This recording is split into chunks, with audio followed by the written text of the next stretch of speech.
Buenos días a todos. Después del fantástico desayuno que nos han dado, vamos con 3 ponencias hoy.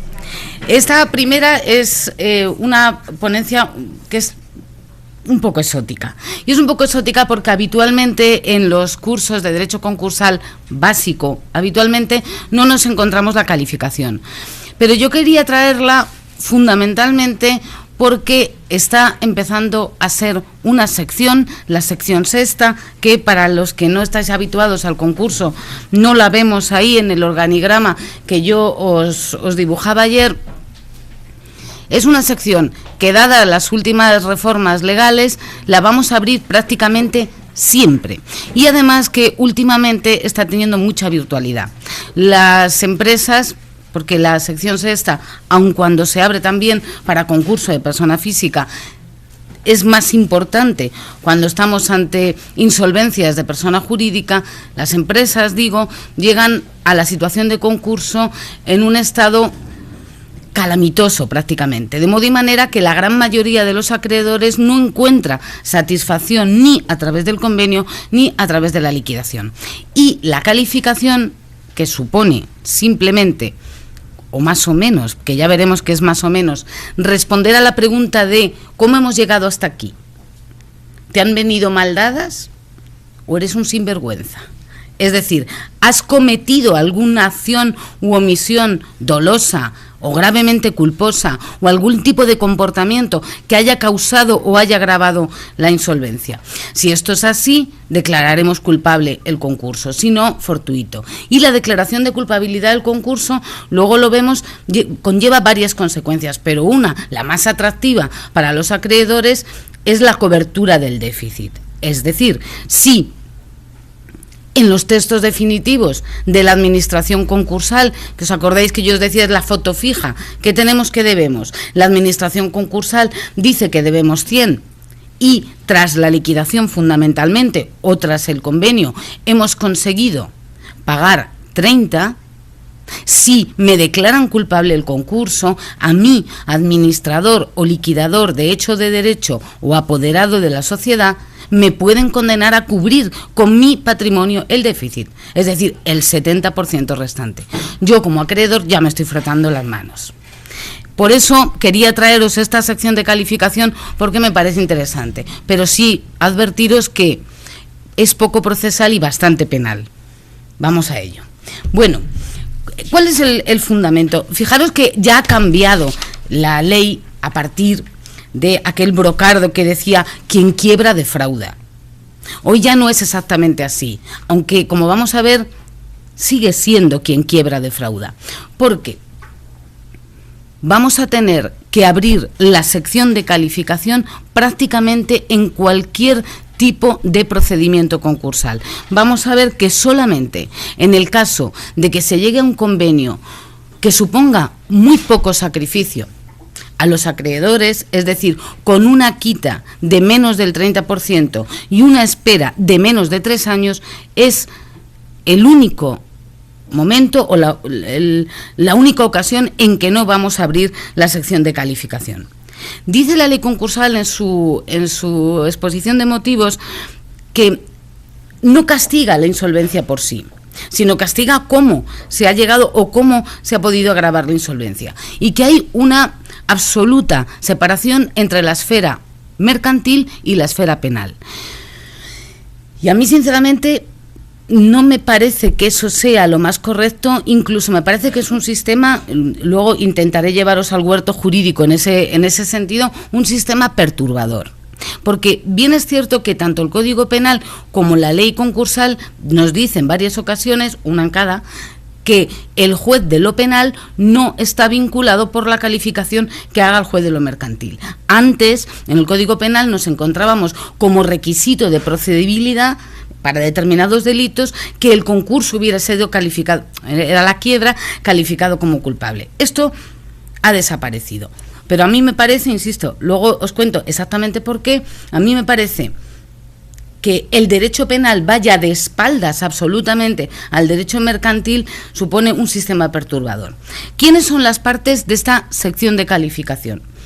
La administración concursal, como siempre, aquí sí, el Ministerio Fiscal porque, primero, hay una consecuencia de la sección de calificación, que es poder imponer la inhabilitación para administrar bienes ajenos y para representar a terceros, que es conculcatoria. Puede cercenar derechos y, por lo tanto, necesitamos al Ministerio Fiscal, y porque el Estado tiene interés en depurar determinados comportamientos, fundamentalmente de empresarios, aunque también de personas físicas, consumidores o no empresarios. Tiene interés de depurar y quitar del tráfico económico y jurídico determinados comportamientos. También es parte del deudor. Ojo, el deudor persona física y el deudor persona jurídica, quienes de verdad van a ser, entrecomilládmelo, juzgados, no es encofrados la flor, es el administrador o el liquidador de hecho, de derecho, de la empresa en concurso, su apoderado o, ya veremos en qué momentos, los socios de esa empresa. Ellos son los que van a tener que cometer esos comportamientos que la ley considera reprochables. Los acreedores también, y luego dos grupos distintos que no los hemos tenido a lo largo de todo el procedimiento concursal. Por un lado, los afectados por la calificación. Estos no son el deudor y no son acreedores, en principio no son acreedores, sino es lo que la ley en el 166 llama cómplices. Es decir, aquellos que ayudan con su comportamiento, han cooperado a que se cause o se agrave la insolvencia o, en definitiva, a que el concurso sea calificado como culpable. Por ejemplo, los trabajadores. Imaginaros que tenemos nuestros trabajadores de Encofrados La Flor que queman la nave. ¿Esto puede causar la insolvencia? Pues sí, francamente sí. Si nos vamos a los artículos 164 y 165 de la ley concursal que regulan las causas de culpabilidad, no nos encontramos, y ahora lo vemos como sujeto activo, el trabajador no es administrador, ni de hecho ni de derecho, no es liquidador, ni de hecho ni de derecho, no es apoderado general y no es socio. Sería un tercero, artículo 166, que es un afectado por la calificación. Pongo ese ejemplo, pero podría haber evidentemente más ejemplos. Y terceros con interés legítimo. No solamente están los acreedores, sino que puede haber terceras personas con interés en que se depure ese comportamiento que la ley califica como reprochable o cuanto menos como culpable. ¿Cómo se tramita? Bueno, lo primero, un auto acordando la apertura. Insisto, antes solamente abríamos la sección de calificación, la sección sexta, cuando se estaba exigiendo a los acreedores un sacrificio muy grande. Es decir, cuando no habías conseguido llegar a un acuerdo con ellos, te ibas a liquidación, nos planteábamos la pregunta, ¿esto por qué? ¿Por qué ha llegado a las cosas así? O cuando teníamos un convenio muy gravoso. Ahora las cosas son al revés, siempre liquidación y siempre convenio, salvo, como os decía antes, cuando sea un convenio de una quita de menos de un tercio y de una espera de menos de 3 años. El auto se dicta, o bien, el auto no, la apertura de la sección de calificación se introduce en el auto aprobando la liquidación, que luego en la siguiente ponencia os explicará Enrique, o en la sentencia aprobando el convenio, porque es el momento en que sabemos cuál es el convenio, si es muy gravoso o si es poco gravoso. La sección se va a formar como sexta con el testimonio de esta resolución, con el testimonio de la solicitud de declaración, con el testimonio de la autodeclaración, con el testimonio del informe de la administración concursal. Es decir, con todos aquellos datos que nos puedan permitir saber cuál ha sido la actividad, más o menos, o el comportamiento, más o menos, del deudor y por qué ha llegado a esa situación de insolvencia. Una vez que se abre la sección de calificación, se concede 10 días para que se personen los acreedores. Fijaros que están montado autoacordando, 10 días bajamos personación de acreedores interesados. Ojo, aquello tan bonito de yo ya me personé, no vale para la sección sexta. Se tiene que volver a personar, por escrito evidentemente, el acreedor que tenga interés en la sexta. Pero no solamente personarse por hola, notifíqueme todo lo de la sexta, sino solamente con el fin de solicitar la calificación de culpable. Es, por lo tanto, como dice la Audiencia Provincial de Madrid, son partes, pero son partes limitadas. Limitadas en el sentido que no pueden alegar lo que a su derecho convenga en esta sección de calificación.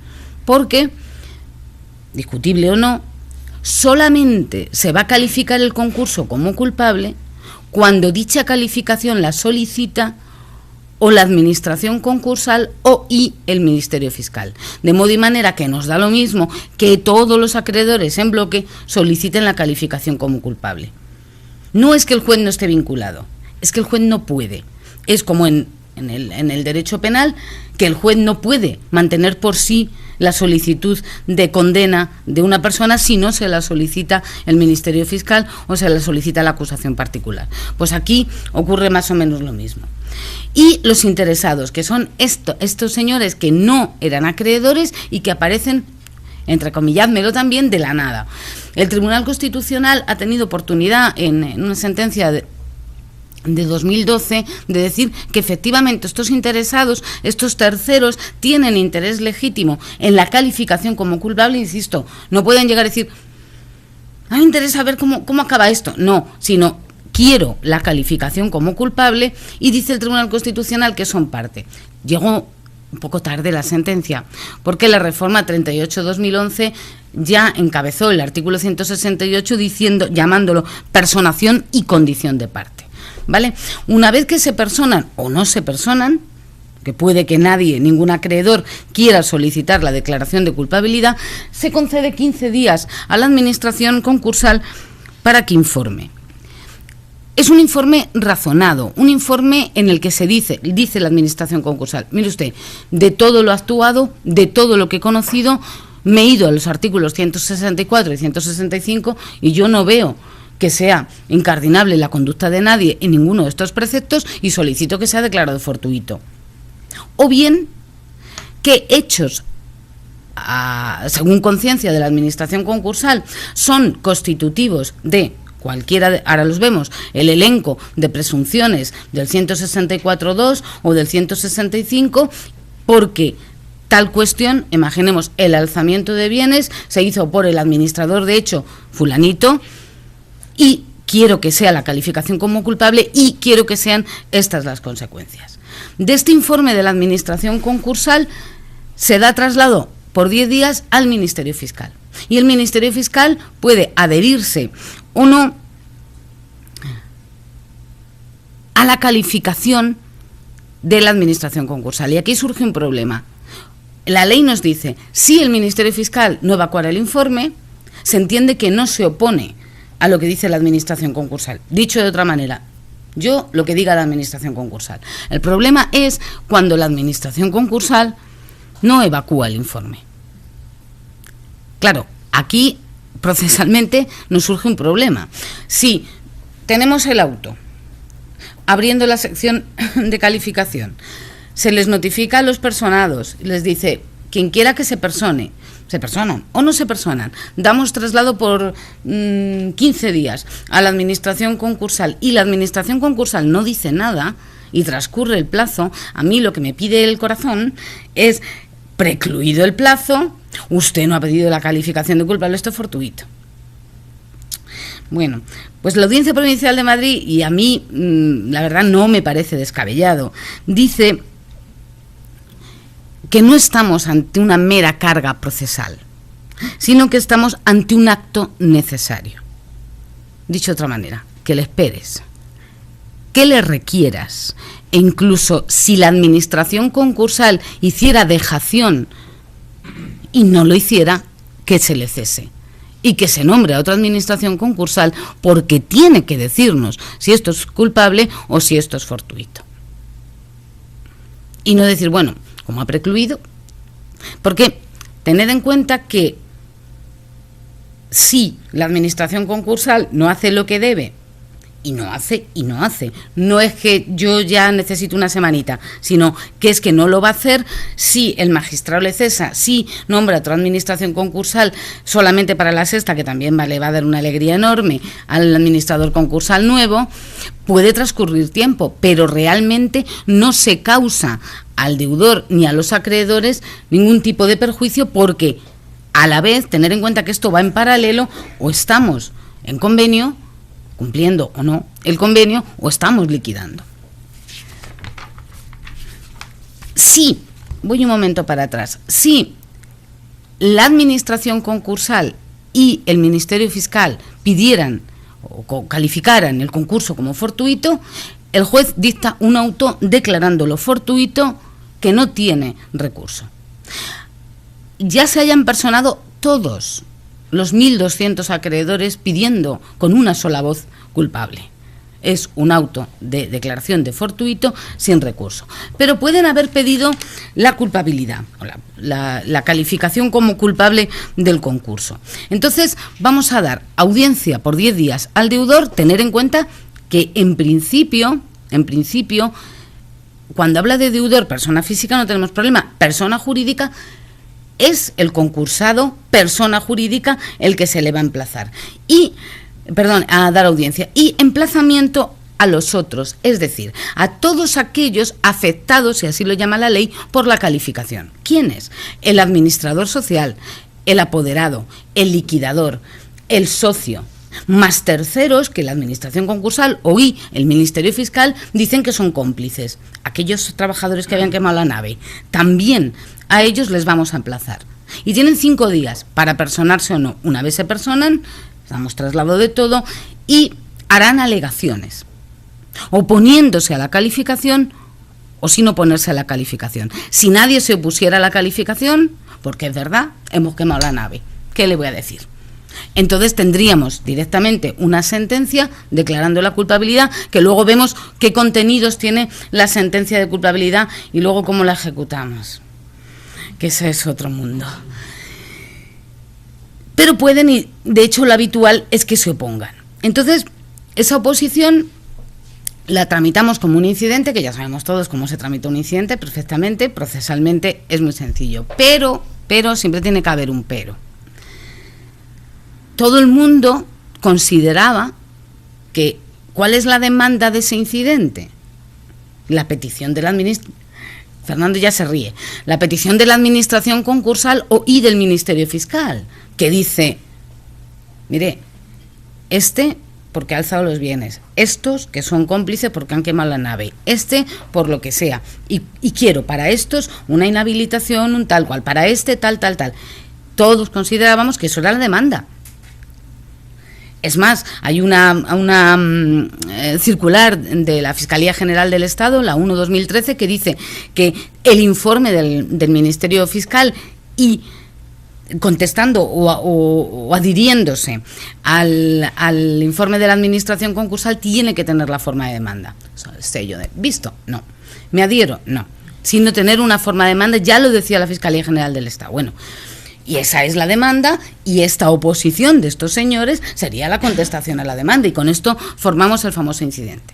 Bueno, pues la audiencia de Jaén primero y luego la audiencia de Barcelona empezaron a entender que ese informe de la administración concursal y el dictamen del Ministerio Fiscal realmente no es una demanda, es un acto jurisdiccional. Y que por lo tanto la verdadera demanda es la oposición que hacen aquellos que han sido calificados como afectados, entendedme, por la calificación. Por lo tanto, de esas alegaciones oponiéndose, se tiene que dar traslado a la Administración concursal y al Ministerio Fiscal, que tienen que contestar.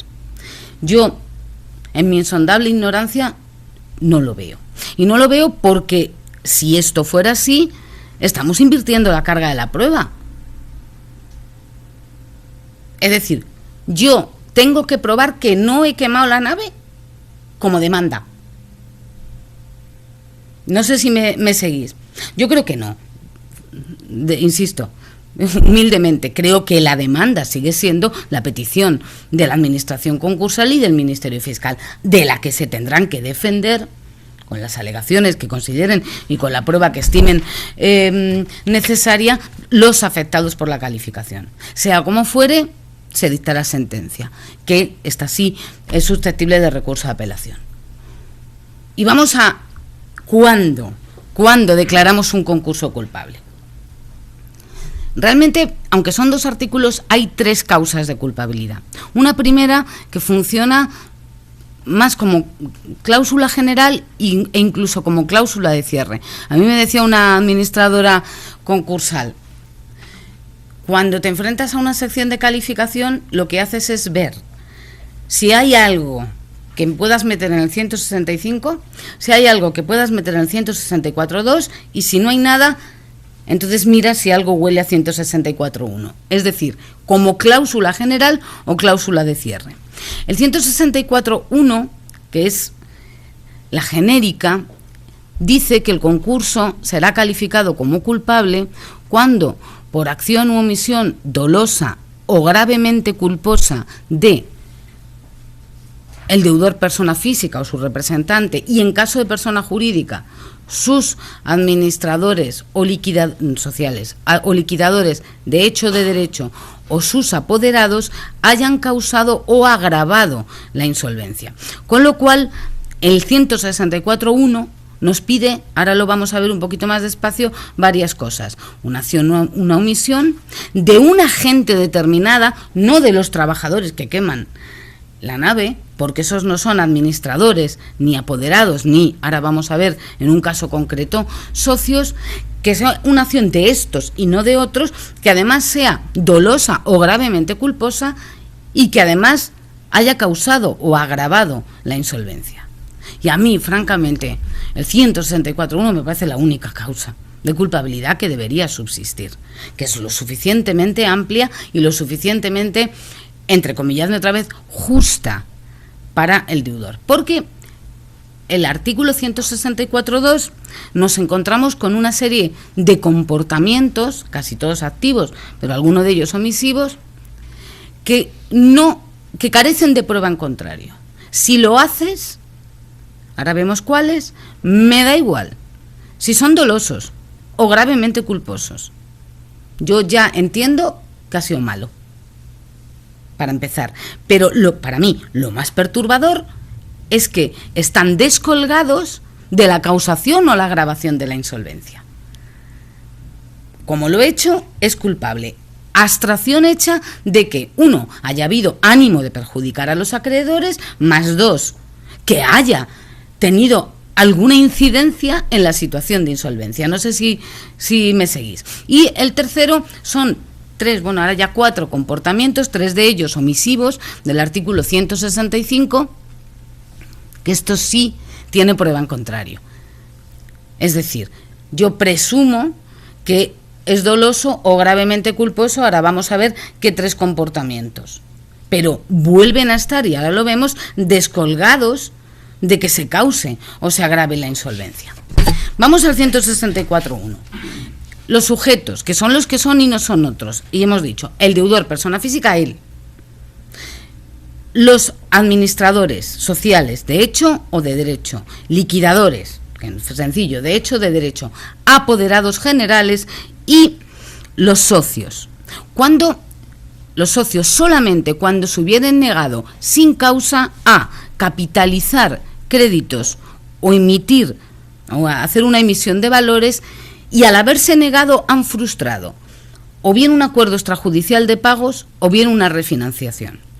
Porque en no pocos casos, y eso era una queja muy común, habíamos intentado no llegar al concurso con el acuerdo extrajudicial de pagos, aquel que iba al notario, en el caso de persona jurídica, al registrador mercantil, había intentado capitalizar, llegar a un acuerdo, y los socios habían decidido que no, sin justa causa. Claro, esto había abocado sí o sí a la insolvencia y por lo tanto a la declaración de concurso. Como no están dentro del 164, ni son administradores, ni son liquidadores, ni son apoderados, se iban, entre comilládmelo, de rositas. Y así aparece que uno de los sujetos que pueden ser afectados por la calificación, para que nos entendamos, aunque por Dios negaré haberlo dicho, tema que se está grabando, condenados, que no es así, pero para que nos entendamos, condenados por la sentencia de calificación, los socios. Bien, hay que individualizar las conductas, porque esto ha sido una duda muy persistente. Si ha habido un alzamiento de bienes, si se ha quemado la nave, y sabemos que ha sido doloso, esto es una causa de culpabilidad, ya está. Y entonces, a principio de los tiempos, tanto la administración concursal como el Ministerio Fiscal decían, ha habido, imaginemos en el ejemplo grueso que os pongo, ha habido un incendio doloso, eso ha causado la destrucción de la nave donde se ejercía la actividad, esto ha causado la insolvencia, el concurso es culpable. Sí, pero ¿quién la ha quemado? Esta es la individualización de las conductas y es absolutamente necesaria. Ya desde el año 11 el Tribunal Supremo dice específicamente que tanto la administración concursal como luego la sentencia tienen que individualizarlas. El administrador de hecho, este ente, ¿quién es exactamente el administrador de hecho? Dice el Supremo, lo es el administrador de derecho cuando ha caducado su nombramiento. Lo es el administrador de derecho cuando se ha declarado nulo su nombramiento. Lo es quien ejerce las funciones en supuestos de vacancia del órgano, porque se ha muerto el administrador social y hay un alguien que ejerce esas funciones. Este es administrador de hecho. Y lo es el que todos tenemos en cabeza, el administrador oculto. El que tiene su hombre de paja, su testaferro, que es el administrador de derecho, que es el que sale en los papeles, pero realmente el que domina y toma las decisiones en la empresa es otro. Este es el administrador de hecho. En definitiva, dos notas definitorias del administrador de hecho. Uno, la sociedad, la persona jurídica, se siente vinculada por lo que este administrador hace o deshace, por las decisiones que toma. Y dos, el ejercicio de las funciones es habitual. No es un señor que de repente toma una decisión concreta, sino quien habitualmente está ejerciendo estas funciones. Y el apoderado. Pues el apoderado nos tendríamos que ir al Código de Comercio, al factor. O sea, sí, es muy antiguo eso. Sí, es muy antiguo. El apoderado es, para que nos entendamos, el director general, el gerente. Tiene carácter de permanencia, pero carácter subordinado. No es administrador social. Está o no apoderado expresamente por el administrador social, pero siempre está subordinado. Y una cosita que os traigo, que es los sistemas de compliance. No sé si sabéis que ahora el Código Penal, como cabe la condena de la persona jurídica como sujeto activo del delito, contempla la posibilidad de exonerarse o atenuar la pena de la persona jurídica cuando la persona jurídica tiene un sistema, que en inglés se llama de compliance, un sistema de control de sus representantes legales y de sus apoderados para que no cometan delitos. Para que la persona jurídica sea sujeto activo de un delito, es necesario que quien lo cometa, la persona física que lo cometa, lo haga en provecho de la persona jurídica. Bien porque esta, que es una entelequia, le haya ordenado hacer lo que tiene que hacer, o bien porque no ha habido sistemas de control. Nadie ha controlado a nuestros empleados que nos han quemado la nave. Entonces la duda surge si una empresa en concurso podría exonerarse sus administradores sociales diciendo, mire usted, yo tengo sistemas de compliance, he hecho todo lo que he podido hacer, pero ha habido acciones, omisiones, dolosas, etcétera, etcétera, que han llevado a la insolvencia. Yo creo que los sistemas de compliance no podrían ser aplicados en este caso, dado los sujetos activos. Porque tú puedes tener un sistema buenísimo para que no ocurra lo de Volkswagen. Y seguro que Volkswagen tiene un sistema de compliance. Y sin embargo ha pasado lo que ha pasado. ¿Vale? Entonces, Volkswagen, os pongo este ejemplo porque está en la tele. Volkswagen puede decir ante lo que se le viene encima, incluso de índole penal, un momento, castigue usted a quien quiera, a personas físicas, a las que han metido o han dejado de meter o han toqueteado la cosa, que no sé muy bien qué cosa es, pero es. Pero no a Volkswagen, porque yo tengo un sistema de compliance, yo tengo un sistema de control, que no ha fallado, sino que ha sido un malo. No sé si me estáis siguiendo. ¿Esto lo podemos aplicar a la sección de calificación? No. Es mi opinión. Yo creo que no, porque el sistema de compliance lo tiene que asumir los activos de aquí, es decir, administradores sociales o liquidadores. Solo, fijaros, solo en el caso del apoderado, es decir, el director general, que pasa de todo, el director general que se sale de las normas de protección de la empresa y hace una jaimitada y causa o agrava la insolvencia. Sería la única razón para evitar la condena como culpable de la empresa. Decíamos 164, una acción, una omisión. Dolosa o culposa. Dolo, civil, es decir, el quebrantamiento voluntario de la obligación, no el dolo penal. Y culposa, además culpa grave, la omisión de la mínima diligencia exigible. Y la relación de causalidad. Insisto, y esta es la única vez, luego vamos a ver cómo no. No se condena a quien es insolvente.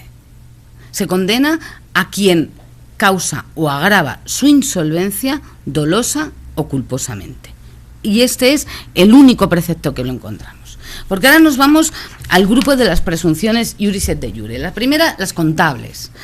Cuando el deudor legalmente obligado a la llevanza de contabilidad incumpliera sustancialmente esta obligación, llevara doble contabilidad, hubiera cometido irregularidad relevante para la comprensión de su situación patrimonial o financiera en que la llevara, en la que llevara.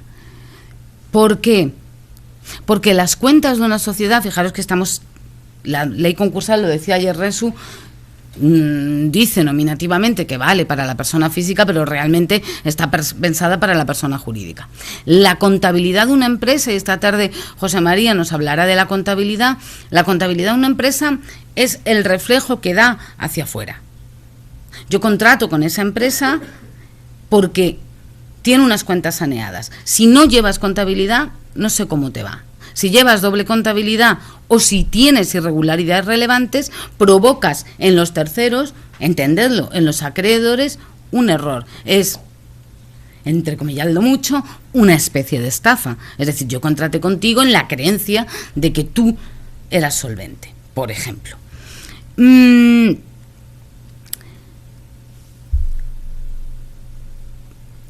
La no llevanza de contabilidad tiene que ser sustancial, es decir, y esto es un caso real.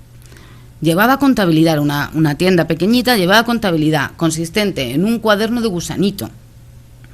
Tanto compro, tanto vendo. Esa no es la contabilidad, es la contabilidad del Código de Comercio, la contabilidad obligatoria, Código de Comercio que, como sabéis, se ha modificado, como no, por Ley 22/2015 de 20 de julio de auditorías, de la Ley de Auditorías, ha modificado la contabilidad del Código Civil.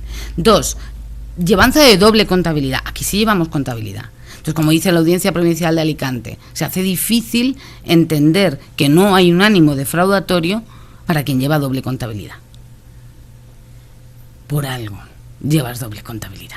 Más o menos viene a decir esto. Y tercero, cuando hubiera irregularidades relevantes. Esto significa, primero, que lo que dice tus cuentas y la realidad hay una disfunción suficientemente grande. No es que en realidad tú tienes 100 y según tus cuentas tienes 100,4. No, la irregularidad es grande. Segundo, la discordancia altera sustancialmente la situación de tus acreedores, es decir, la creencia que ellos tenían. Y, en tercer lugar, y esto lo dice en una sentencia la Audiencia de Alicante, tiene que haber cierta intencionalidad. Y aquí es el primer problema que nos encontramos. Acordaros que es una causa iuris et de iure. Yo no llevo contabilidad porque no me da la gana. Eso es doloso. Yo no llevo contabilidad, no sabía que había que llevarla. Eso es culpa grave, cuanto menos. A mí se me escapa cómo puede haber no llevar contabilidad o cometer irregularidades relevantes sin dolo o culpa. Pero es que nos da igual la intencionalidad, porque el 164 dice, si haces cualquiera de estas cosas, el concurso es culpable. Abstracción hecha también de que cause o agrave tu insolvencia. La segunda son las presunciones documentales. Cuando el deudor hubiera cometido inexactitud grave en cualquiera de los documentos acompañados a la solicitud de declaración de concurso o presentados durante la tramitación del procedimiento, hubiera acompañado o presentado documentos falsos. Se está refiriendo, primero, a los documentos del artículo 6 de la declaración de concurso de la solicitud, que viene un elenco, la memoria, el inventario de bienes, la lista de acreedores, etcétera, etcétera. O bien son falsos, o bien hay una irregularidad relevante, le llama inexactitud grave. Es decir, tú has dado tanto al juez como a la administración concursal una imagen que no es la real. Incluso hemos podido ir por el trámite del procedimiento abreviado porque tú decías que tenías un pasivo de 3 millones. Se te había olvidado un cero, que eran 30. Es decir, esa inexactitud grave provoca un cambio en general en el procedimiento. La Audiencia de Baleares, sentencia del año 12, dice: tiene que haber una diferencia en los documentos, una falsedad, una incorrección en los documentos que produzca error. Y segundo, tiene que haber voluntariedad o al menos negligencia. Pero yo vuelvo a lo mismo, me da lo mismo. Si has falseado los documentos a ciencia y conciencia, si es que se te ha olvidado la página 8 del inventario y por lo tanto no me has dicho bienes que sí eran tuyos y no me los has puesto, a ver si no los veíamos y se nos olvidaba, me da igual, porque el 164 dice, iuris et de iure, sin prueba en contrario, yo entiendo que esto es doloso o culposo. Lo hagas por la razón que sea. Por lo tanto, dice Baleares, intencional, me da igual. Que sea intencional o que no sea intencional. Basta con que haya una falsedad se entiende evidentemente que es dolo. Basta que haya una inexactitud grave por la razón que sea. El problema para mí está muy bien y es muy reprochable. Y podemos regañarle y ponerle, que os digo, una providencia insultante al deudor, pero declarar la culpabilidad cuando esta inexactitud ni causa ni agrava la insolvencia, a mí me parece que es una consecuencia extremadamente grave. En tercer lugar, el incumplimiento del convenio. Dice, cuando la apertura de la liquidación haya sido acordada de oficio por incumplimiento del convenio debido a causa imputable al concursado. El magistrado Vela Torres, ya en el Tribunal Supremo, decía que él entendía que aquí es que se exigía un doble sacrificio a los acreedores porque realmente hay una doble morosidad. Es decir, primero, tú eres insolvente y te vienes a concurso. Yo, acreedor, dejo de cobrar mis intereses desde la declaración de concurso. Ya no puedo ejecutarte ni puedo embargarte desde la declaración de concurso. Ya es un primer sacrificio. Luego me llevas al huerto, me convences de un convenio y yo te firmo un convenio que también supone un sacrificio porque, acordaros lo que hablábamos ayer, hay una quita y yo digo, bueno, venga, vale, no me pagues 100, págame 80 y hay una espera. Y yo me tiro 3 años esperando, cuanto menos, a ver si empiezas a pagarme. Y ahora resulta que lo incumples. Hay una doble morosidad y está bien, o a mí me parece bien, el reproche que se le hace al deudor por el incumplimiento de convenio. El problema es de índole, para mí, de índole procesal. Y es que dice que la apertura de la liquidación haya sido acordada de oficio. No sé si os acordáis ayer, cuando hablábamos del incumplimiento del convenio, ¿quién podía ponerlo de manifiesto? El deudor, que decía, mira que no he podido. Ahí no entra. Porque debido a causa imputable, bien, pero no está abierto de oficio. O los acreedores. Pero los acreedores, acordaros que teníamos un incidente. El acreedor decía, oiga, mire que no está cumpliendo, que lo está cumpliendo muy mal. El deudor contestaba o no contestaba, pero le dábamos traslado. Tampoco hay apertura de oficio. Por lo tanto, esta causa me resulta un tanto extraña, a menos que el juez de repente una mañana se levante y diga, me entra un prurito que está incumpliendo. Y va y le abre la liquidación sin que haya un acreedor ni el propio deudor el que diga estoy incumpliendo el convenio. La cuarta presunción es el alzamiento de bienes y actos optativos. Dice, cuando el deudor se hubiera alzado con la totalidad o parte de sus bienes en perjuicio de sus acreedores o hubiera realizado cualquier acto que retrase, dificulte o impida la eficacia de un embargo en cualquier clase de ejecución iniciada o de previsible iniciación. Dos cosas, porque son dos comportamientos completamente distintos. Uno, el alzamiento, dice, en perjuicio de sus acreedores. Hombre, un alzamiento porque me levanto hoy con muchas ganas de alzar mis bienes es raro. Es decir, siempre es en perjuicio de los acreedores. Lo que haces con el alzamiento es quitar bienes de tu patrimonio para que los acreedores no puedan hacerse pago con él.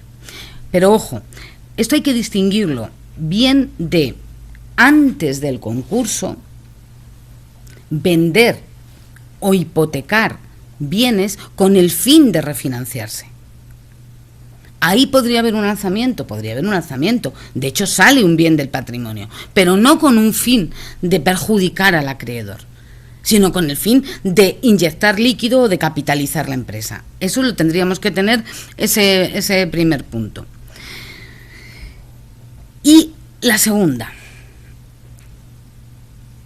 realizar cualquier acto que retrase, dificulte o impida un embargo. Vamos a ver, en primer lugar, esto es preconcursal, porque una vez declarado el concurso no puede haber embargos y no puede haber ejecuciones, salvo las de derecho público, los embargos de derecho público.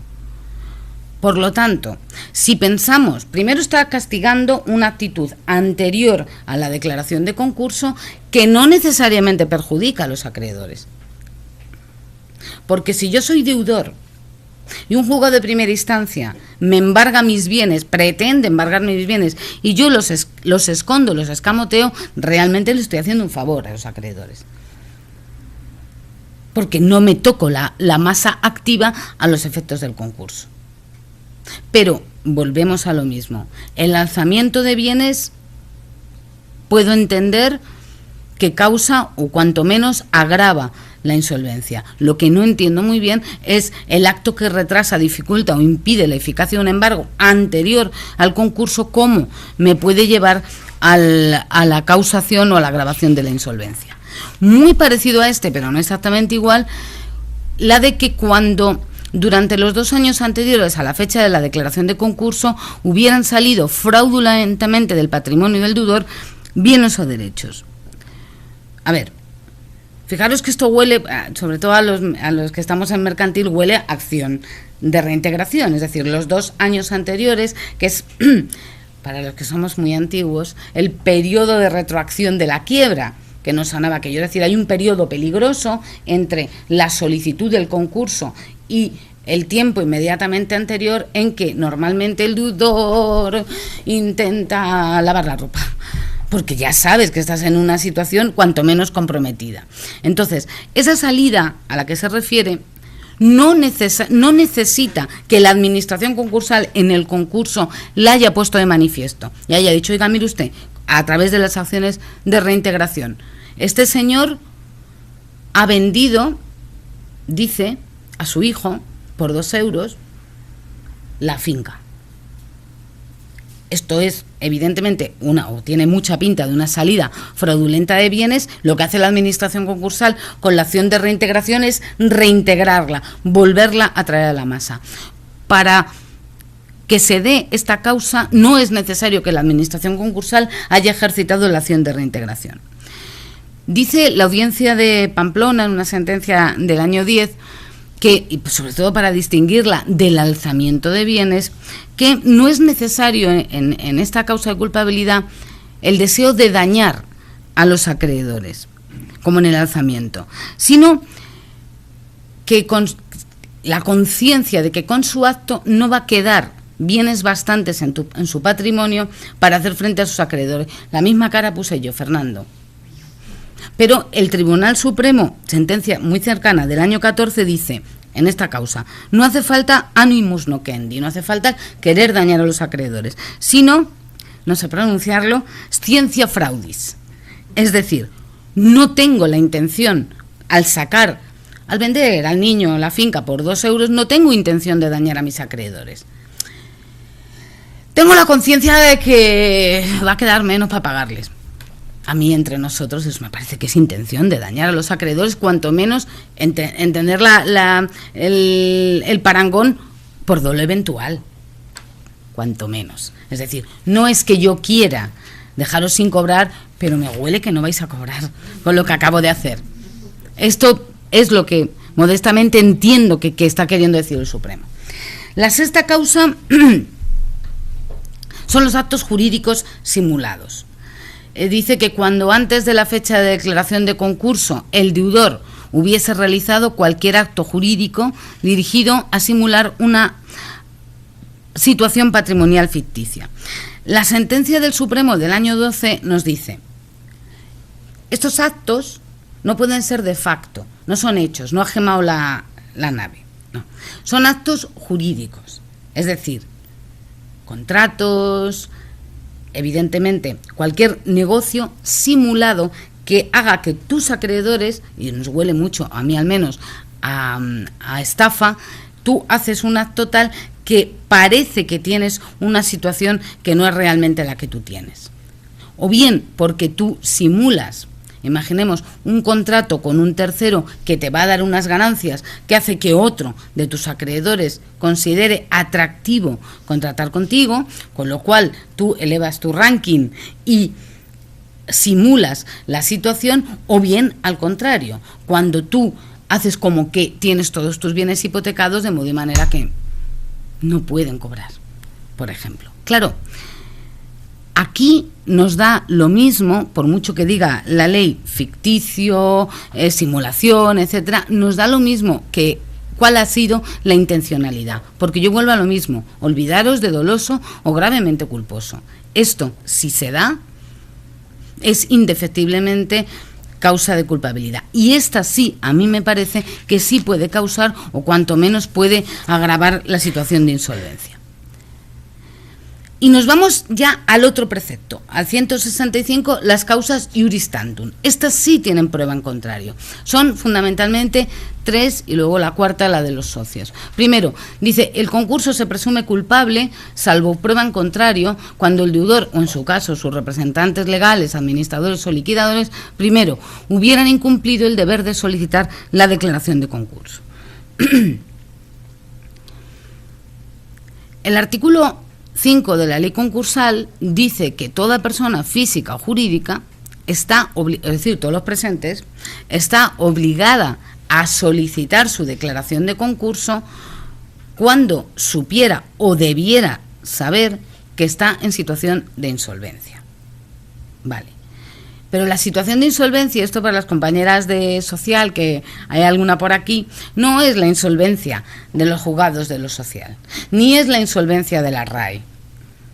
Es la insolvencia del artículo 2, es decir, aquel que no puede cumplir regularmente con sus obligaciones.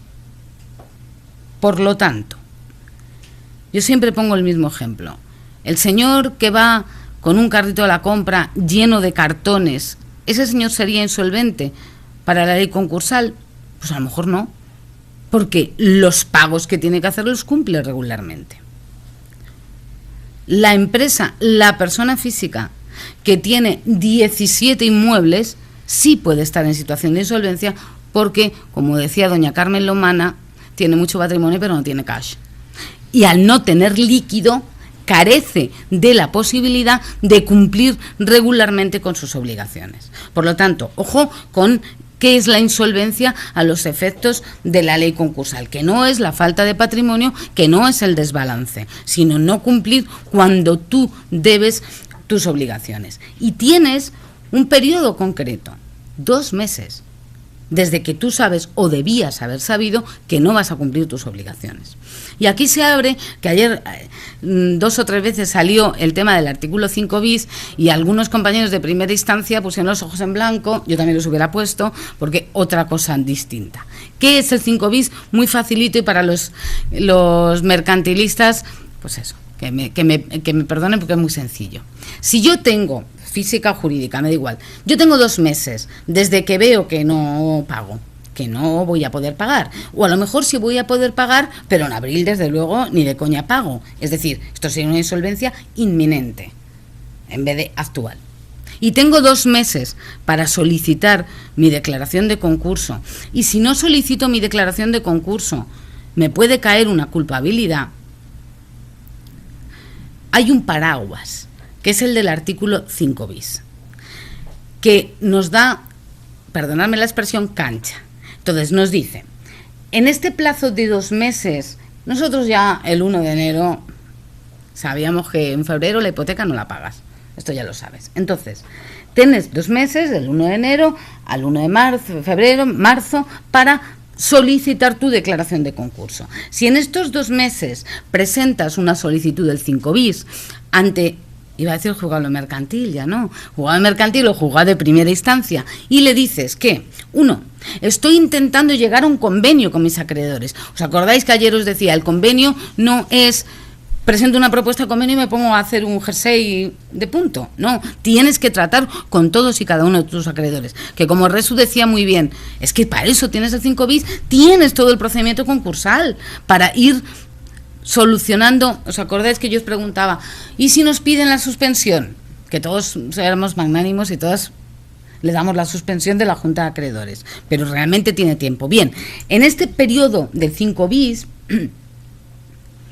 tú presentas una solicitud, no necesita abogado, no necesita procurador, tú mismo, por escrito, y dices que estás intentando llegar a un acuerdo con tus acreedores, o que estás intentando refinanciar tus deudas. Artículo 71, disposición adicional 4ª. Que es tan sencillo como decir, estoy hablando con el banco.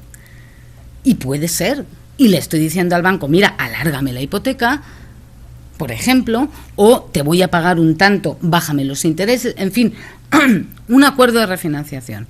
O 3, estoy acudiendo, o he acudido más bien, al acuerdo extrajudicial de pagos, que es aquello de me voy al notario o al registrador mercantil, que me nombre un mediador concursal. ¿Para qué?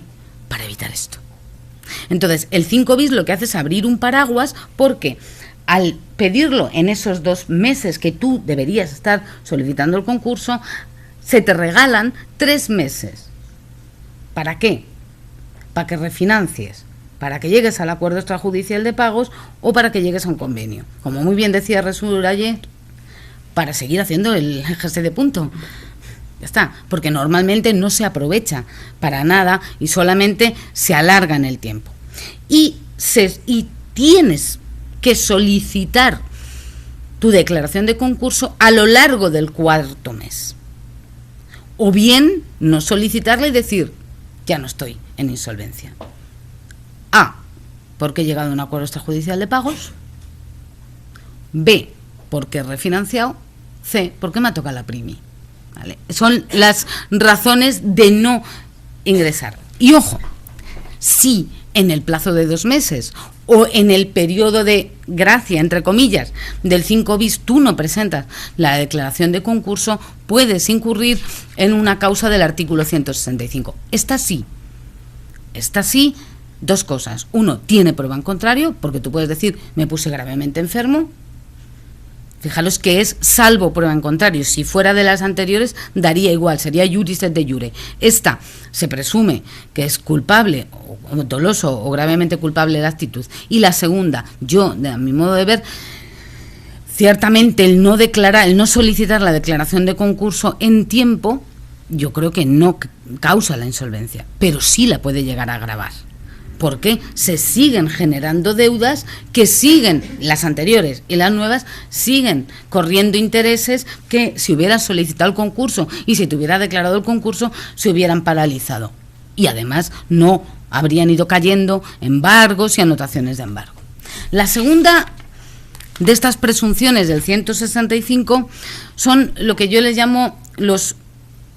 No, me he pasado, no les llamo de ninguna manera. Son los incumplimientos en el procedimiento concursal. Dice, los que hubieran incumplido el deber de colaboración con el juez del concurso y la administración concursal, o no les hubieran facilitado la información necesaria o conveniente para el interés del concurso, o no hubiesen asistido por sí o por medio de apoderado a la Junta de Acreedores, siempre que su participación hubiera sido determinante para la adopción del convenio. Dos comportamientos distintos. Uno, la colaboración a lo largo del procedimiento concursal. Artículo 42. Hay quien dice que se está castigando la falta de colaboración porque se entiende que el deudor, e insisto, persona jurídica fundamentalmente, que es al que normalmente le pedimos cosas a lo largo del procedimiento.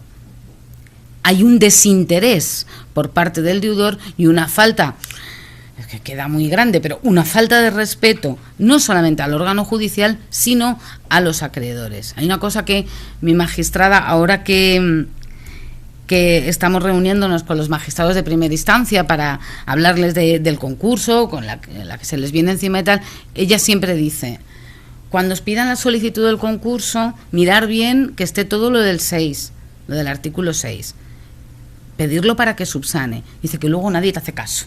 Este es el nadie te hace caso, es decir, el artículo 42. Luego se le solicita, se le requiere, se le pide. Tal. Hay quien entiende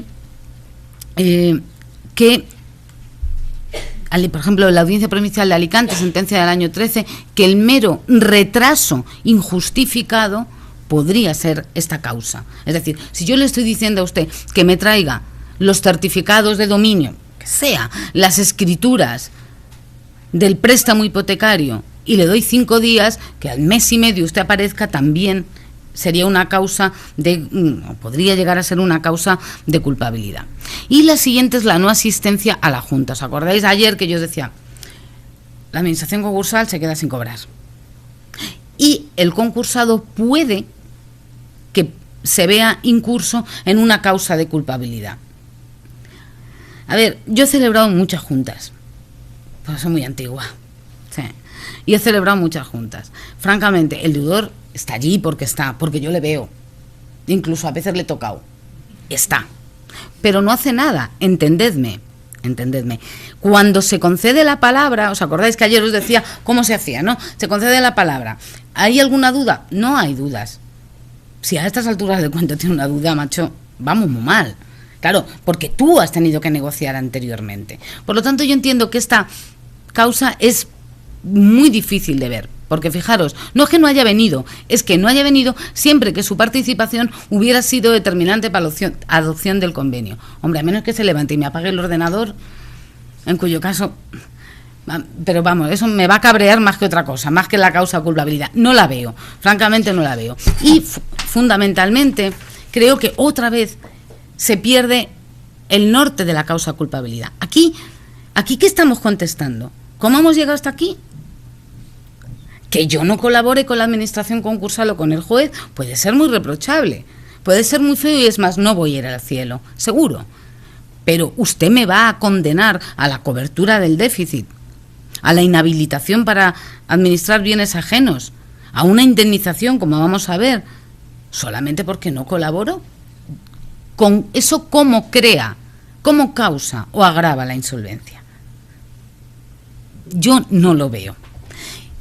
Esta es la que yo le llamo los defectos administrativos de las cuentas. Si el deudor estuviera obligado legalmente a la llevanza de contabilidad y no hubiera formulado las cuentas anuales, no las hubiera sometido a auditoría debiendo hacerlo, o una vez aprobadas no las hubiera depositado en el registro mercantil o en el registro correspondiente en alguno de los 3 últimos ejercicios anteriores a la declaración de concurso.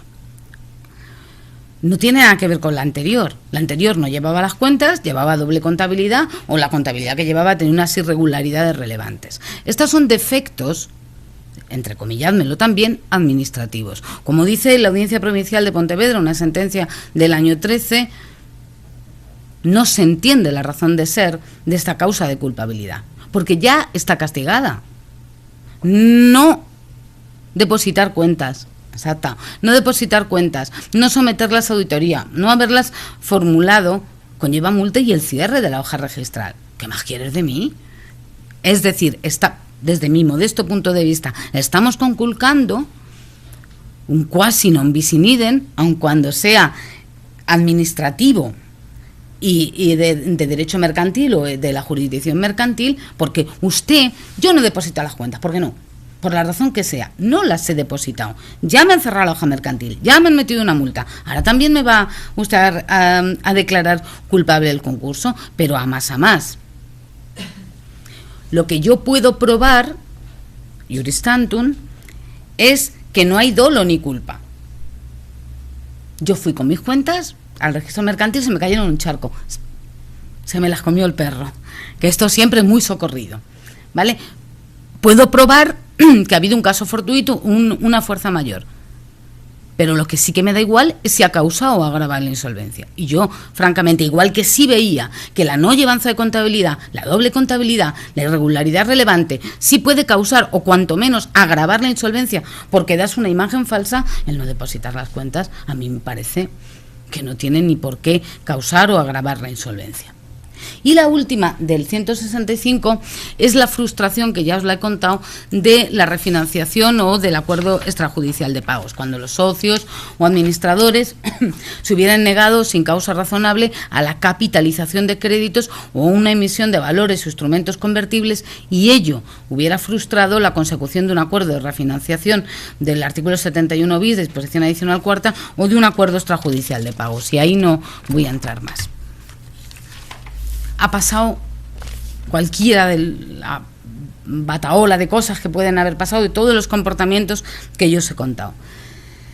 Hemos tramitado, como yo os he dicho que se tramita, y llegamos a la sentencia. ¿Y qué contenido tiene la sentencia de calificación? Primero, la determinación de las personas afectadas por la calificación. Fijaros, al principio, antes sobre todo de la famosa sentencia del año 11 del Tribunal Supremo. No basta con decir el concurso. No calificas como culpable a Encofrados La Flor, el concursado. El concurso se califica como culpable. Pero hay que determinar exactamente quién hizo qué. Quién alzó los bienes, quién estaba obligado a la presentación por poneros otro ejemplo, a la presentación de la solicitud de concurso y no lo hizo. Es decir, ¿puedo condenar yo al apoderado porque no se presentó el concurso? La solicitud no, porque no es el obligado, es el administrador social. Es decir, hay que ir determinando una por una las conductas de las personas afectadas por la calificación. La segunda, una vez determinadas las conductas, la inhabilitación para administrar bienes ajenos, así como para representar a cualquier persona, entre 2 y 15 años.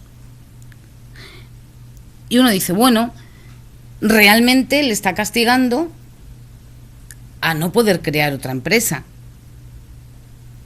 y a no ser tutor, por ejemplo, o curador, porque no podrías administrar ningún bien ajeno.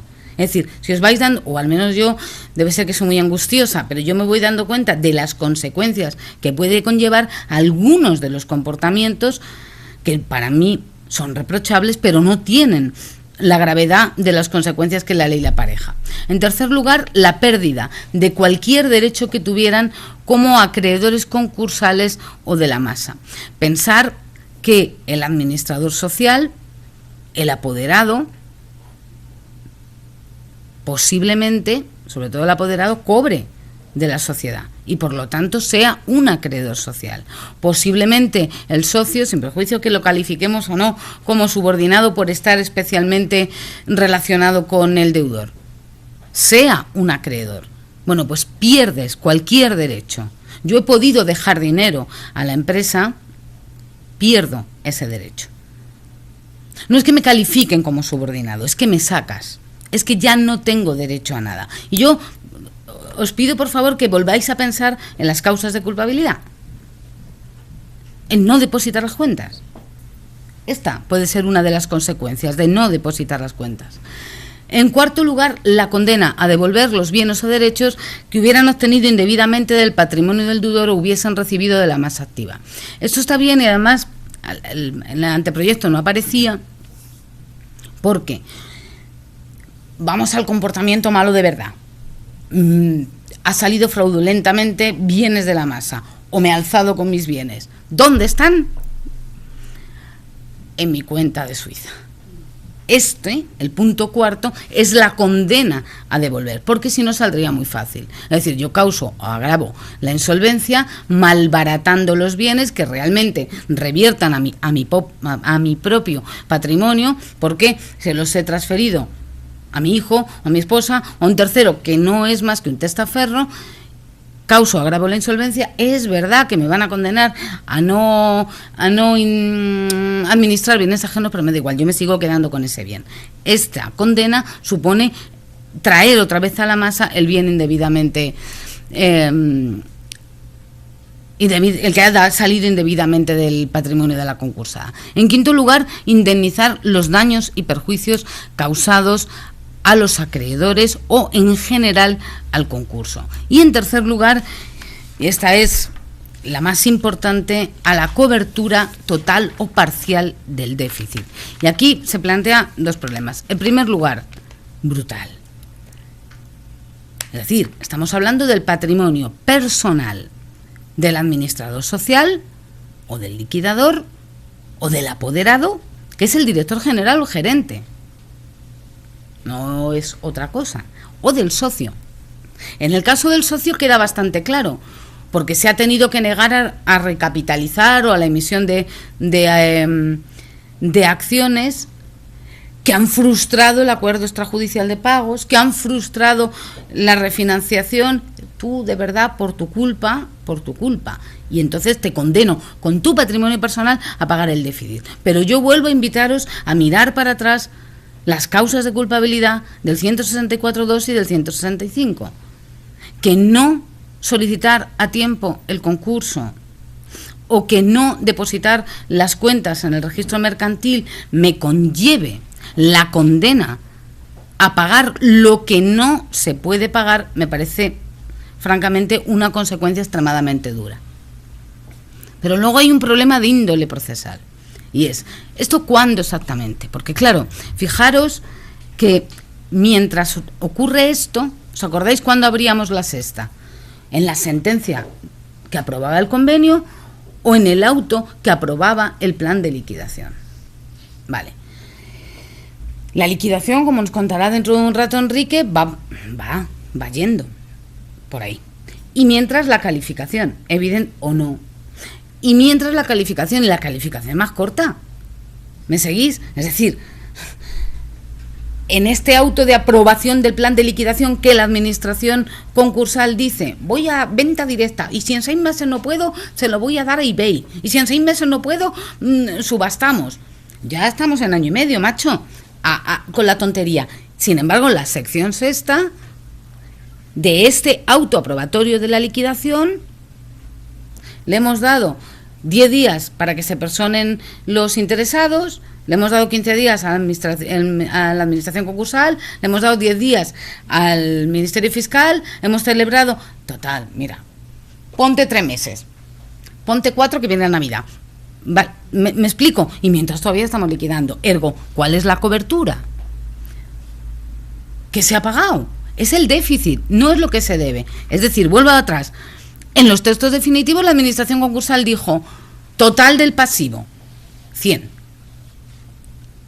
El déficit es, una vez liquidemos todo, pues mira, después de la venta directa de eBay y de subasta he conseguido 20. Pues tú con tu patrimonio, al que se le haya condenado, 80 paga. Pero claro, insisto, la sentencia se queda en stand-by. Claro, porque no hemos terminado la liquidación. Y no os digo nada con el convenio. Fijaros que abrimos la sección de calificación incluso con convenio, excepto los convenios que no son extremadamente, no suponen un extremado sacrificio a los acreedores. Es decir, el convenio con una quita de menos de 1/3 y una espera de menos de 3 años. Eso no abrimos la liquidación, la sección de calificación. En esta sí, en las demás sí. Ojo, que podemos estar hablando de un convenio de 9 años. Y te han declarado culpable. Tú vete guardando, vete haciendo buchaquita, vete haciendo una hucha cerdito para ir metiendo, porque te han condenado a la cobertura del déficit, sea este el que sea. Que ese es para mí uno de los graves problemas de la calificación. Y yo ya termino para abrir el debate, pero no antes me gustaría hacer, aunque nos estén grabando, unas críticas. Sí. A mí me parece perturbador la existencia de la sección de calificación, porque me parece muy bien que reprochemos determinadas conductas, pero algunas conductas ya están reprochadas administrativamente, cierre de la hoja, te mete una multa, y otras muchas conductas, casi todas las conductas, están reprochadas penalmente. Ya tenemos delito de falsedad en documentos, ya tenemos un delito específico, además, que es el del artículo 261 del Código Penal, aportar datos falsos en el proceso concursal, tenemos el delito de alzamiento de bienes. Tenemos, por lo tanto, un castigo mercantil y un castigo penal. Primero, si tú lo que quieres es reprochar mercantilmente una actitud que hace daño a los acreedores y que hace daño al conjunto de la sociedad o al orden socioeconómico, vete con todo. Sanciona las conductas societarias. Los que estamos en los juegos de lo mercantil sabemos, y además lo veíamos venir, aquellas sociedades en funcionamiento que hay un socio o un grupo de socios que por norma impugna todas las juntas de socios. Una detrás, hay una compañera que dice, sí señora, sí, claro, una detrás de otra. ¿Hasta qué punto? Hasta que consiguen que no se pueda llegar a ningún acuerdo en esa sociedad. Y al final esa sociedad termina en concurso. Eso no es causar la insolvencia, eso es causar la insolvencia también. Y no lo has previsto. No has previsto la actitud obstativo-societaria de determinados socios o de determinados administradores sociales. Incluso de órganos de administración que suele ocurrir, somos muy amigos, nos va muy bien yéndonos de copas y una noche decidimos, vamos a montar una empresa. 2 administradores sociales mancomunados. Error, porque llegará un momento en que terminaréis picados. Y si con suerte terminamos disolviendo la sociedad. Y si no, terminamos en concurso. Y uno dice, bueno, pues ¿qué se le va a hacer? No, ¿qué se le va a hacer? No, es que hay un montón de acreedores que ven frustradas sus expectativas. Por lo tanto, si queremos metamos también, por ejemplo, la actitud ostativa, tanto de administradores sociales como de socios en la vida societaria previa al concurso, o otro que a mí me ha faltado siempre, la deslealtad en la administración societaria. Es decir, de los delitos societarios que recoge el Código Penal, hay determinadas actitudes de administradores sociales que son contrarios a los intereses de la sociedad, a los intereses de los socios, y dice el Código Penal, y a los intereses de terceros. Toda esta gente que son acreedores. Y esto no lo contemplamos en los artículos 164 y 165, más que en el 164.1, acciones u omisiones dolosas o gravemente culposas. Ya, del administrador, del liquidador, del apoderado, no del socio. Ojo, que el socio se queda allí como una especie de solamente si tú te has negado a refinanciar. Luego, en segundo lugar, seamos razonables. Os acabáis de ver cuáles son las consecuencias de la sentencia de calificación. Todo aquello que no cause o agrave la insolvencia, por muy feo que te parezca, tú no puedes aparejarle, esto es mi opinión, no puedes aparejarle una consecuencia tan grave. No todo tiene que valer para todo. Por lo tanto, yo siempre vuelvo al mismo ejemplo. No depositar las cuentas no puede hacer que yo cubra el déficit, porque para eso se crea la ficción de la persona jurídica. Luego, la regulación procesal.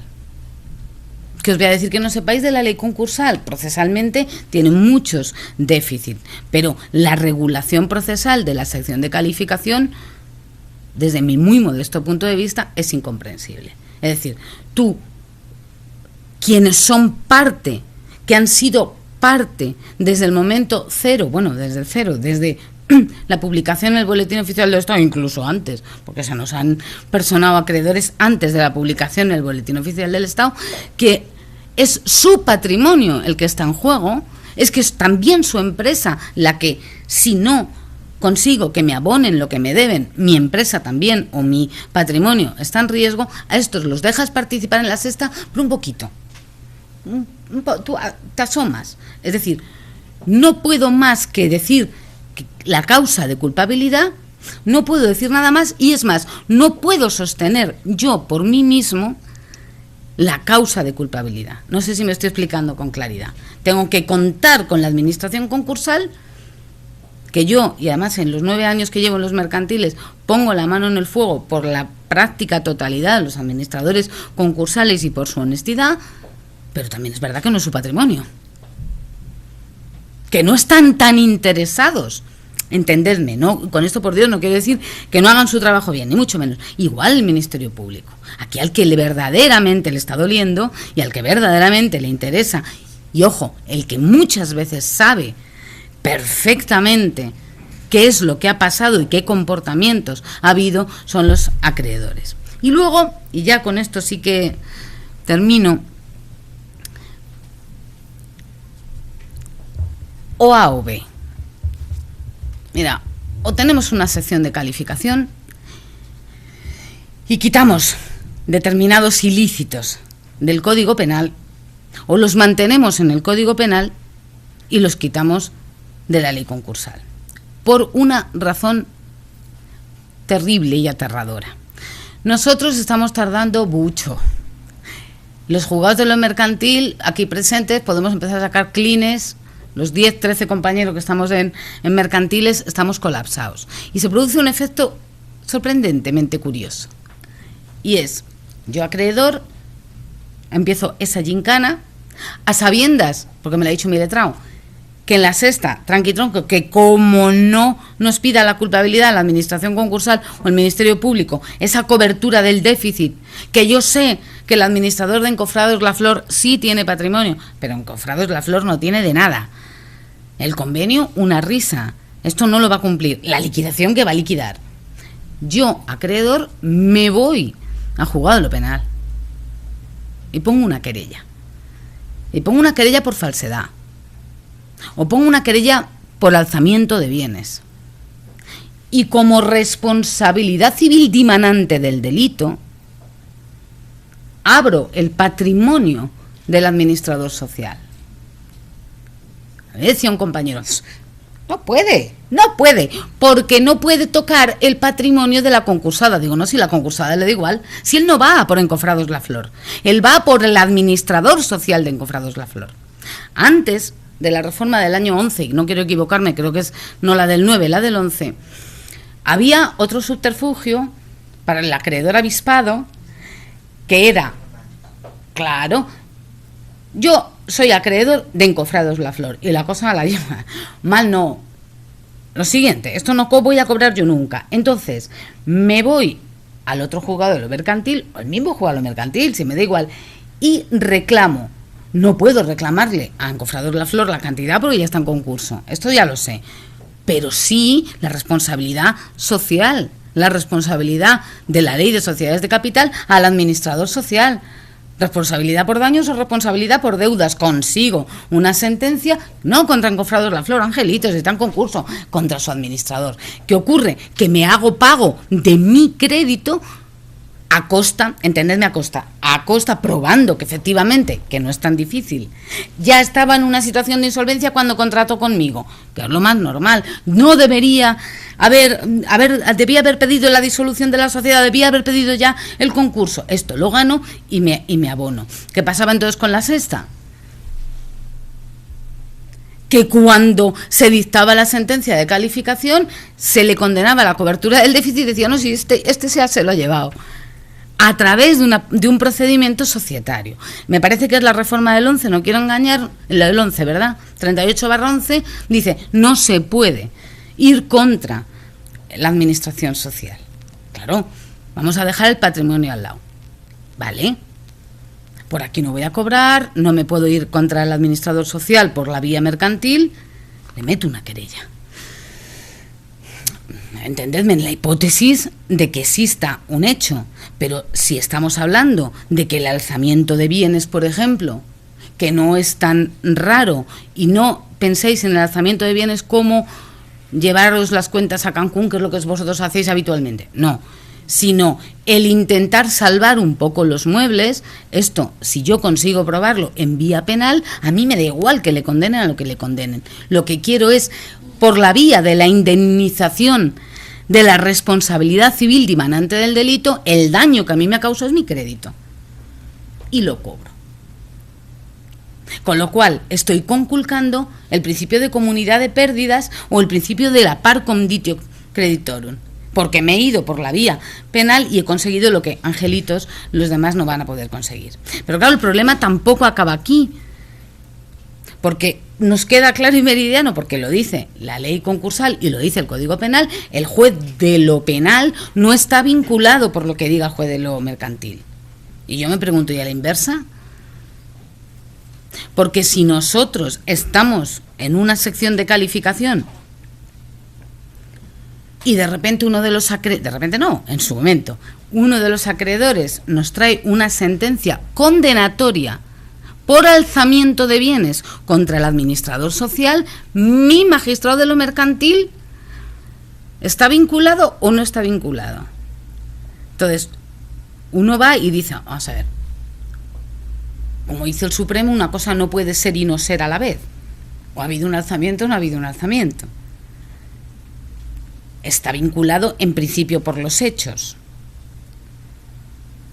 Bien. Le vamos a vincular. Ojo, eso en la hipótesis de que la administración concursal conozca y utilice esa sentencia. Porque si solamente la presenta el acreedor, el juez, mi juez, puede decir, es verdad, es que esto es un alzamiento de una de estas causas que hemos visto antes, pero que además ya un compañero mío le ha condenado, ha declarado, probado que existe ese alzamiento de bienes. Pero como no me la ha presentado la administración concursal ni el Ministerio Fiscal, estoy constreñido a declarar fortuito el concurso.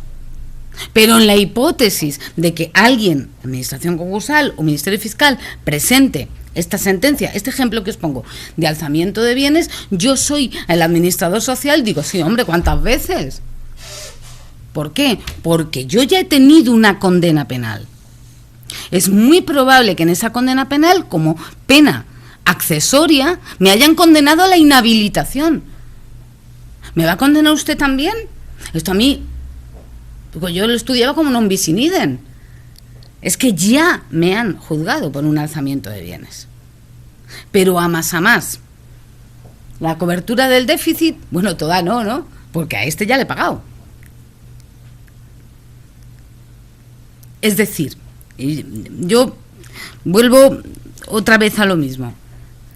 O metemos solamente en la sección de calificación o lo dejamos todo en el orden penal, o ponemos una cláusula como la tenemos ya, que el juez de lo mercantil solo estará algo, porque si no nos estamos encontrando con dos mundos. Pero esto ya sí que acabo.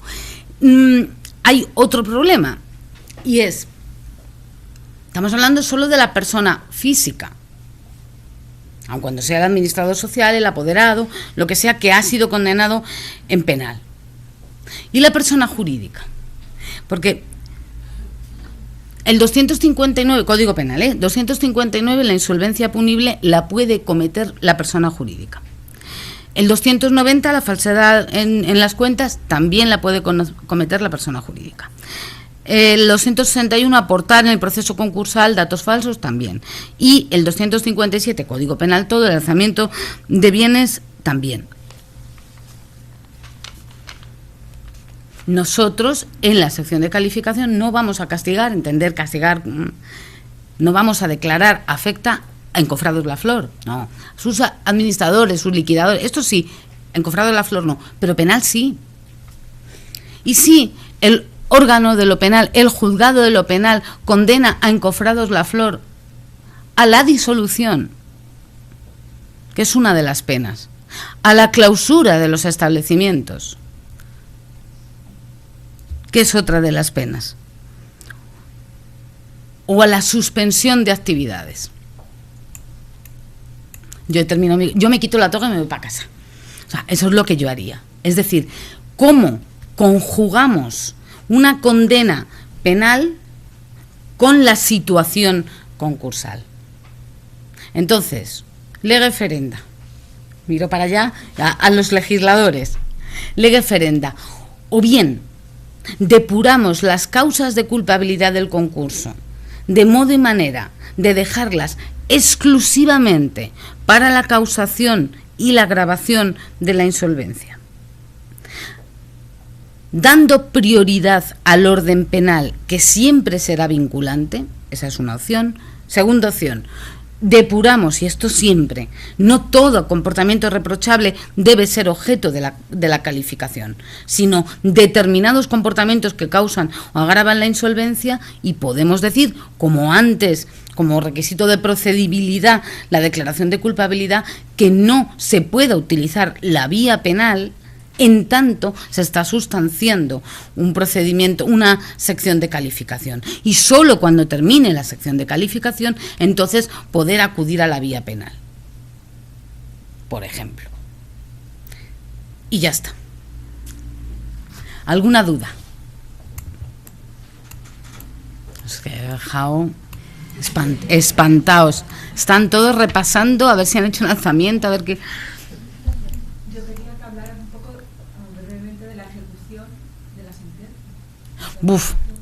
Va a ver, la ejecución de la sentencia muy breve, porque he tenido solamente una ejecución de la sentencia. Entonces, la ejecución de la sentencia, nosotros hemos mandado para la inhabilitación, lo hemos mandado al registro civil de la persona. En el caso, bueno, este es un caso tremendo, ya José lo conoce. Ella nos dijo que era de Oviedo, resulta que no era de Oviedo, no está en ningún lado, no está escrita, no he tenido que mandar. Es una de las cosas de pídele todo del artículo 6. Bien, entonces la persona física, en fin, todas las causas de culpabilidad, todas se han dado. Para que te hagas una idea tal. Entonces, lo hemos mandado al registro civil, la inhabilitación para administrar bienes ajenos. Lo que hemos hecho, no nos consta que tuviera que devolver ningún bien, porque hubo ya acciones de reintegración, y la cobertura del déficit hemos iniciado como si fuera una ejecución de sentencia normal. La duda que nos surgía y que le surgió a la administración concursal y vino a hablar conmigo es: ¿lo pido? ¿Lo hacéis vosotros? Claro, yo entiendo que de oficio ejecutar la sentencia no la vamos a ejecutar. Fíjate que es una sentencia cuasi penal, que tampoco sería desdeñable. Podría pedirlo el Ministerio Público. Yo entiendo que está perfectamente legitimado la administración concursal y así lo hizo. Al modo de sentencia, no, de demanda de ejecución de sentencia, solicitó que se inscribiera en el registro la inhabilitación para representar y para tal. Ella era comerciante, ella es que era la administradora social, ella era comerciante, lo mandamos también al registro mercantil. Como ya no estaba, hacía mucho que no estaba con nosotros, su procurador se pasaba de vez en cuando, decía hola, y ya está, porque no estaba en ninguna parte de la mujer. Entonces averiguamos patrimonio y embargamos todo. Y ahí está, ahí nos hemos quedado. Hemos embargado todo, que el todo es muy poco. Y ya está, subastaremos, estoy hablando de 2 fincas nada más. Ya está. Nosotros, en cuanto a la legitimación, como está clara en el 172 bis 2, Resúmete aquí. También Enrique dice que tiene varias ejecuciones. La legitimación está clara en el 172 bis 2, dice que la legitimación para instar esta ejecución la tiene la administración concursal, luego de oficio no vamos a iniciar esa ejecución, y en el caso de que no la inste el propio administrador concursal, hay una legitimación subsidiaria de los acreedores, no de instar la ejecución, sino de instar al administrador concursal para que sea él el que inste la ejecución. Si en un plazo de un mes no lo hace, entonces lo podrían instar ellos. El problema es la determinación del déficit concursal, que ha dicho Si en el escrito solicitando el despacho de ejecución no nos dice las cantidades antes de despachar ejecución, lo que hacemos es requerirle al administrador concursal para que fije provisionalmente el importe en el que calcula que va a estar el déficit concursal, sin perjuicio de que después, si ha habido bienes, no haya que ejecutar más, o si fuera superior, se hace una ampliación del despacho de ejecución, y sin perjuicio de que en el plazo de oposición al despacho de ejecución el ejecutado pueda decir que esas no son las cantidades y formular una oposición en forma. Lo que hemos hecho es requerirle a la administración concursal que nos diga la cantidad y con lo que nos dice despachamos ejecución. En cuanto a lo demás, bueno, lo demás ya sí que es de oficio, la inscripción en el registro público concursal, lo que haga falta. Esta es la parte que no es de oficio y por eso. Que sea fácil, ¿eh? Que luego te sustituyo. Correcto. Yo quería hacer una observación, y es que es una cosa que no se nos está dando y además entiendo que se debiera de dar. Me refiero a que el 99% de las sentencias que declaran el concurso culpable son declaradas. ¿Qué pasa aquí? Nunca se está ejecutando provisionalmente. No. José María apunta, lo digo para la grabación, José María apunta que efectivamente tenemos sentencias de calificación, esto ya lo digo yo de mi cosecha, cada vez más sentencias de calificación, porque es lo que os decía al principio de la ponencia, como es más difícil cobrar en sede concursal, se intenta abrir el patrimonio de los, estoy hablando de persona jurídica evidentemente, de los administradores sociales con el fin de poder abrirlo, por lo que la administración concursal, Ministerio Público, yo lo dejo hablar, pero la administración concursal cada vez está más constreñida por los propios acreedores para solicitar la culpabilidad y para investigar la causa de culpabilidad. Dicho lo cual, cierro paréntesis. José María plantea, claro, la sentencia de calificación que declara culpable el concurso es susceptible de recurso de apelación. Muchas de ellas evidentemente están siendo apeladas. No estamos ejecutando provisionalmente la sentencia de apelación. Yo insisto, tengo muy poca experiencia en ejecución de sentencias de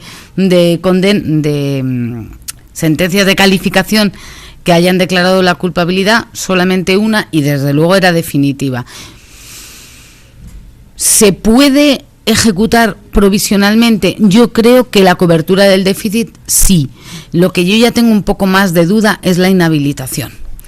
A mí eso me cuesta mucho más trabajo pensar cómo anoto esa inhabilitación, es decir, cómo ejecuto eso. En alguna parte tengo que hacer constar que esa persona no puede ser, por ejemplo, nombrada tutor, y eso va al registro civil. Y, en su caso, si tiene hoja abierta, al registro mercantil. Eso como lo he hecho yo para atrás luego una vez, porque para mí esa es una parte constitutiva de la sentencia que carecería de ejecución provisional. Se me ocurre así, a bote, pero era difícil, ¿eh? ¿Alguna otra pregunta, comentario? Sí, todo.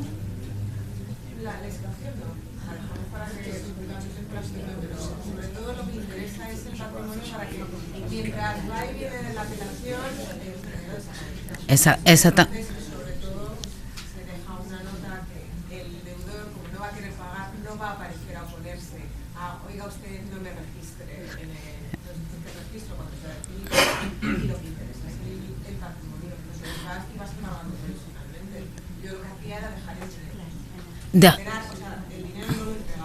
vale. La compañía. ¿Dónde estás tú? ¿De dónde? Vale. Es verdad. Cosas. Claro.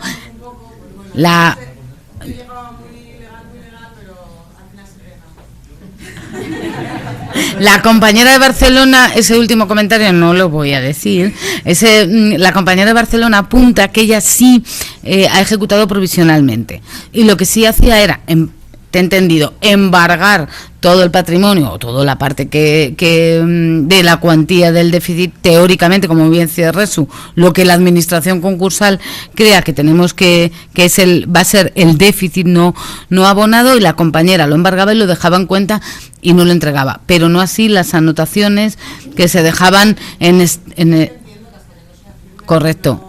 Yo creo que entendemos todo que hasta que no sea firme no se puede devolver.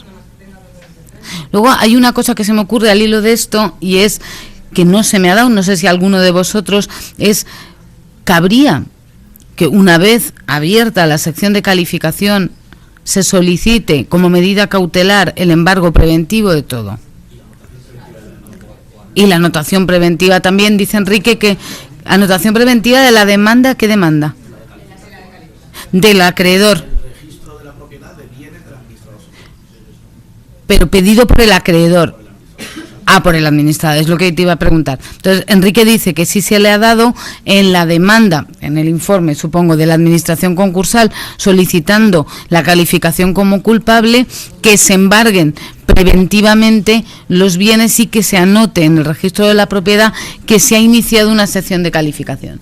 Una cosa más curiosa en cuanto al déficit, la cobertura del déficit. Todos tenemos muy claro que es muy bueno tenerlo identificado desde el principio. Tenemos muy claro de que en este concurso, en esta sociedad, el déficit, como lo que tiene son inmuebles y son demuestros, pues vamos a cifrarlo efectivamente la totalidad del pasivo.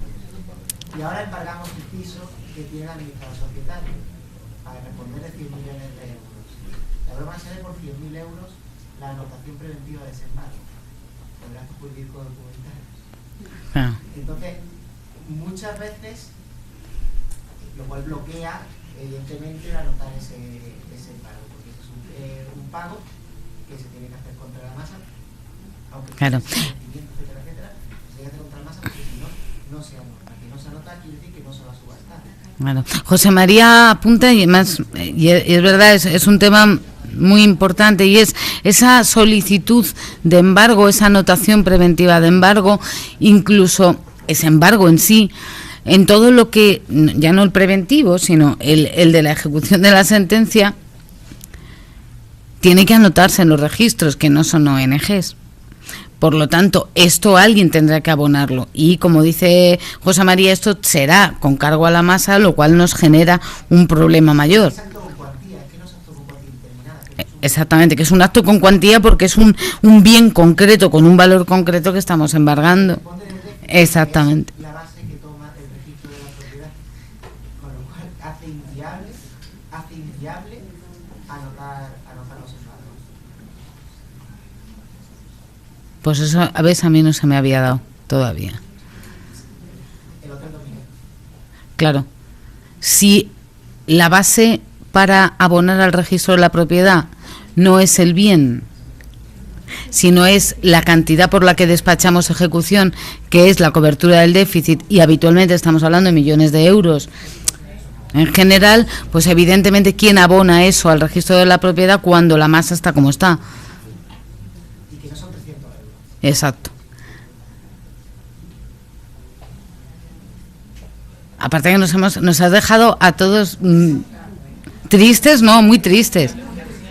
El truco que dimos fue que no se anotó una prohibición, no se anotó un embargo, se anotó una prohibición de disponer en las medidas cautelares. ¿Por qué? Porque llegada a la ejecución ya veríamos cómo lo hacíamos, etcétera, etcétera. Pero en el momento que yo tengo que establecer, lo prohíbo disponer.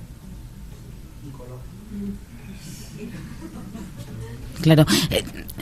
Pero eso porque tenía una... Claro, José María dice que en la medida cautelar, esta que estamos hablando, de cuando iniciamos la sección de calificación, con el informe de la Administración concursal, muy bien, ¿verdad? Con el informe de la Administración concursal solicita la medida cautelar, en vez de anotar preventivamente el embargo con la cuantía que ello conlleva y el gasto que conlleva en el registro de la propiedad, anotamos la prohibición de disponer, que me parece una buena solución porque tienen la misma finalidad, es decir, que no salga ese bien del patrimonio. Claro, el problema es... Correcto, es una pata para adelante. El problema es, una vez que hay una sentencia condenatoria y ya firme, ¿cómo ejecutamos eso? Cuando evidentemente la sentencia no ha condenado al administrador social a abonar los propios gastos de la sentencia, y no deja de ser una sentencia condenatoria. En todas las sentencias condenatorias que tenemos todos, al ejecutado, luego por vía de costas vale, y gastos del proceso sí, se le meterá los gastos del registro, pero de primeras no. Es más, los mandamientos que alguien me corrija, se los estamos dando al ejecutante y es él el que corre con todos los gastos. Estamos hablando además, hombre, de un administrador social o de la empresa en concurso que, en fin, no está muy fina como para poder asumir ningún tipo de gastos, y mucho menos esa cuantía. Yo veo a Enrique que se está moviendo como café, total. Entonces, como es el siguiente ponente, que le digo que no, claro. ¿Alguna otra duda? No. Sí, Fernando. Es Fernando, ¿eh? La participación en es una cuestión procesal, simplemente. La participación de los acreedores en la fase de calificación lo soléis aplicar rígidamente en el sentido de personarse alegando por escrito. Sí. Y nada más. Sí. Lo digo porque yo tuve una cuestión en la que el magistrado se les permitió ir a vista y hacer alegaciones porque habían el calificado, el afectado por la calificación, la administración concursal y el Ministerio Fiscal habían llegado a una especie de acuerdo en el que se declaraba culpable, pero con unas, digamos, restringiendo las consecuencias de la calificación. Que era el acreedor principal, prácticamente montó en cólera, claro, porque suponía que se quedaba sin nada, y entonces, pues en este caso, el magistrado sí le permitió hacer alegaciones y participar en la vista, oponiéndose en principio a ese principio de acuerdo que habían alcanzado. Fernando apunta uno de los graves, para mí, de los graves problemas procesales de la sección de calificación. Él dice que ellos tuvieron un caso en La Coruña en el que se permitió al acreedor principal asistir, comparecer y alegar en la vista del incidente de oposición a la calificación, a pesar de no haberse personado y mantenido la culpabilidad. Voy bien, ¿no? Sí se había personado. O sea, se había personado por escrito, pero no había mantenido culpabilidad, no había dicho nada. Sí, sí. Lo que pasa es que normalmente en vista ya solo actúan. Vale, ya te he entendido. Entonces, Fernando dice que sí, una vez que el acreedor se ha personado y mantiene la culpabilidad del afectado por la calificación, la administración concursal y el Ministerio Fiscal mantienen la culpabilidad, evidentemente, si no, no hablaríamos de nada. Hay oposición del afectado por la calificación y, como habíamos visto, vamos a incidente. Y en la vista, dice Fernando, o preguntaba Fernando, si se concede o no la palabra a los acreedores personados. Y Fernando dice que vosotros sí coincidiste en la palabra. Nosotros sí. Es decir, lo que no admitimos es, uno, el escrito lacónico de hola, soy un acreedor. No, eso no es una personación en la sexta. En la sexta tú tienes que decir, me repersono, que ya estoy personado en el concurso, pero la sexta es como si llevara una vida independiente. Entonces, me persono en la sección de calificación, solicito la culpabilidad. Y ojo, me consta porque le fue una diligencia en vez de por providencia, cosa que yo tengo mis serias dudas que se puede hacer por diligencia, pero nosotros tiramos para adelante, nadie recurrió la forma. Yo le requerí al acreedor para que me dijera qué y a quién, porque el escrito era me persono el otro escrito, me persono en la sexta y solicito la declaración de culpabilidad. ¿De quién? Es decir, me tiene usted que decir qué comportamiento entiende usted que da lugar a la calificación de culpabilidad y quién lo ha cometido, porque tengamos en cuenta que es verdad que si el Ministerio Fiscal y la administración concursal no defiende esa calificación de culpabilidad, no va a nada, pero si vamos a tener en cuenta lo que ha dicho el acreedor, y yo, afectado por la calificación, quiero saber qué se me está achacando, qué comportamiento cree usted, si me ha alzado con mis bienes, si he cometido una falsedad, exactamente qué he hecho. Entonces, en esa hipótesis en que el deudor ya se opone a lo que le dice el Ministerio Fiscal, la administración concursal y de rebote los acreedores, nosotros, y esto sí lo hemos hecho nosotros, hemos citado a los acreedores comparecidos a sala y se les da la palabra, se les concede la palabra. No, nosotros sí, porque entendemos, como dijo el Tribunal Constitucional en aquella sentencia del 12, que yo he dicho llegó un poco tarde porque ya había modificación, que son parte. Es verdad, como dice la Audiencia de Madrid, que son parte limitada, en el sentido de que usted no puede decir, no, yo abogo por la calificación de fortuito. No, es limitado porque usted solo puede decir si es culpable y si no, no venga. Para mí, esta es la limitación. Pero una vez que yo mantengo la culpabilidad y tengo quien me apoye, que es la Administración Concursal o el Ministerio Fiscal, yo soy parte. Por lo tanto, creo, es mi opinión, creo que puede alegar, creo que puede probar y traerse a su prima para probar cómo vio que se alzaba el bien. Yo lo veo así, por su calidad de parte. Es que si no, sería un alegante, por decirlo de alguna manera.